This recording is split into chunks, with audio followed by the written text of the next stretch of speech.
Like and subscribe. Like and subscribe.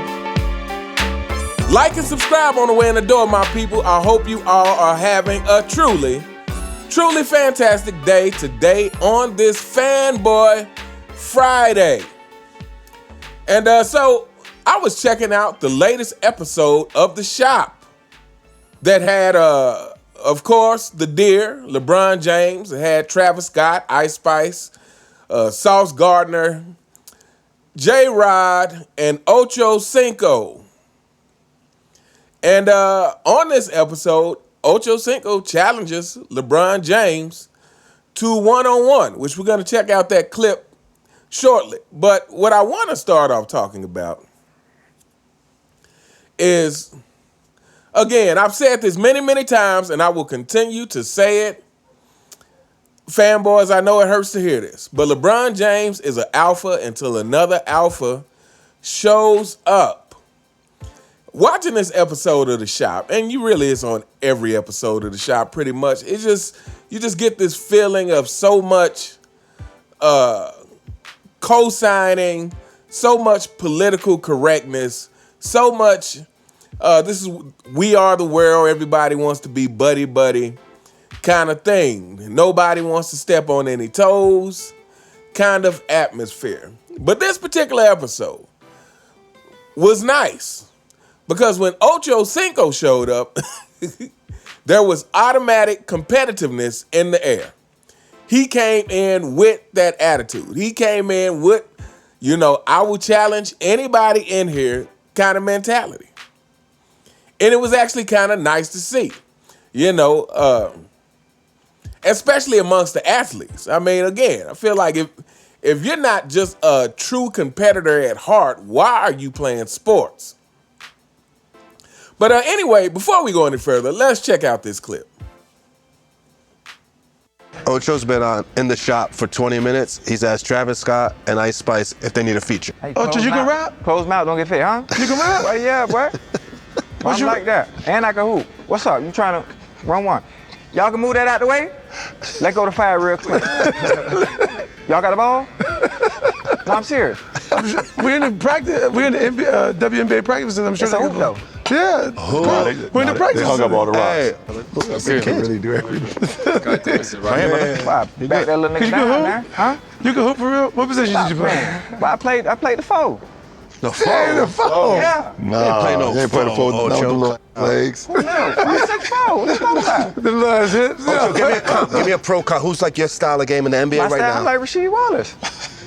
Hold on, listen, stay with me now. I'm like a mix of Rasheed Wallace, right? But I got the explosion of Derrick Rose in his prime, Ja Morant, and Russell Westbrook. Like, I got that type, I'm on that Mamba.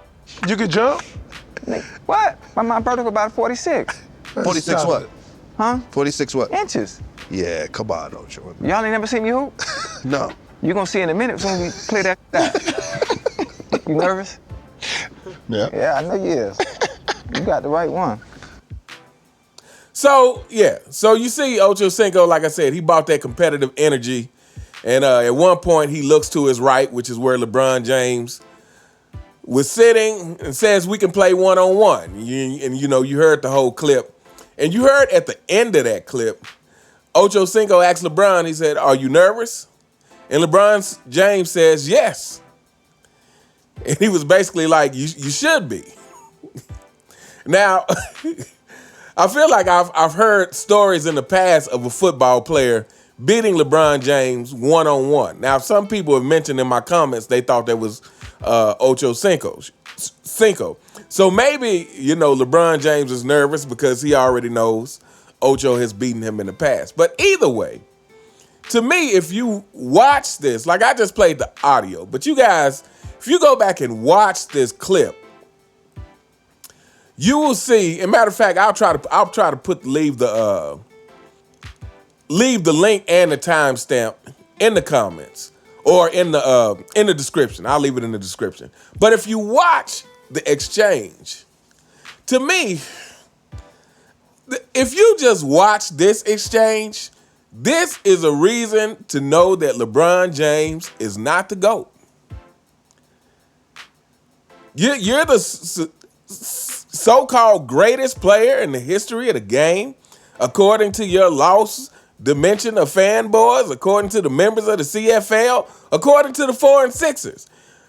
You are supposed to be the GOAT, and yet you don't like jump up to the challenge. Like you're not. Well, let's go. Let's stop the show right now and move everything, and we can do this right now.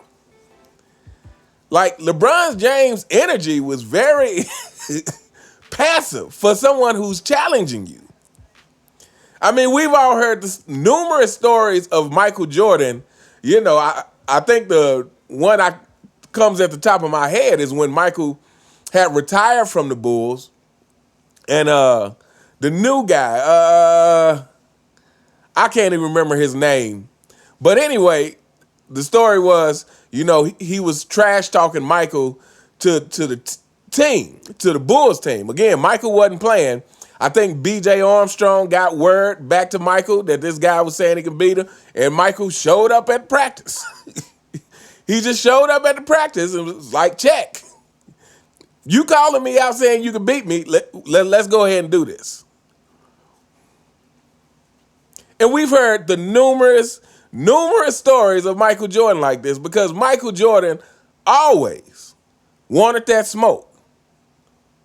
We heard about the O.J. Mayo story. Like, you in high school. I don't care if you're in high school. If you're going to open up your mouth to say that you can do this and that, I'm going to put you in your place. This is Michael Jordan. This is someone who is confident in his skills and is a competitor and a true alpha. No hesitation.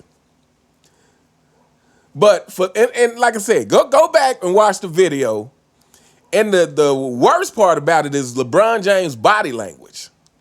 LeBron James' body language just did not exude like confidence. It's like his head was kind of down. You know, when Ochocinco said, "Are you nervous?" Like his head was kind of down when he said, "Yeah." I mean, come on, man.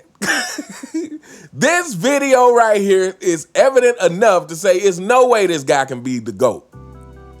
Can you imagine Magic Johnson or Larry Bird responding in that way to a challenge? To some football player? The show would have been over. It's like, okay, we'll continue the show after I beat you. Let's go ahead and do this. But again, to me, this is just another example of, like I said, LeBron James is an alpha until the alpha shows up. I mean, you can just, like I said, if you just watch any LeBron James interviews, especially where it's interviews or podcasts where he's in a group of people, like he blends in. He's just like one of the guys. He's just like a regular person like the rest of them, whether they're, people who sit on the bench or just role players. He just blends in. There's nothing about him that stands out. And it made me think of Michael Jordan really didn't do a whole lot of interviews or round tables with, different stars. But one I can think of in particular is there was a show where Ahmad Rashad was interviewing. It was Michael Jordan with Serena Williams. I think it was Warren Sapp, Roy Jones Jr., and Derek Jeter.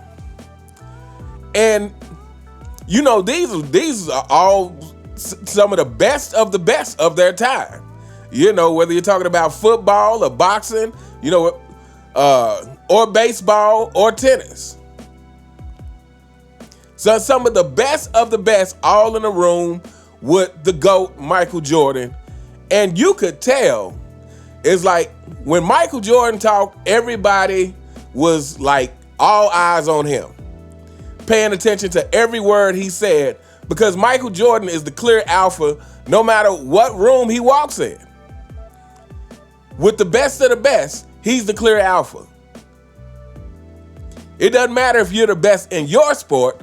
Michael Jordan, again, whatever your sport is, if you're the greatest, you're probably called the Michael Jordan of that sport. So Michael Jordan wasn't the standard just for basketball. Michael Jordan was the standard for all sports.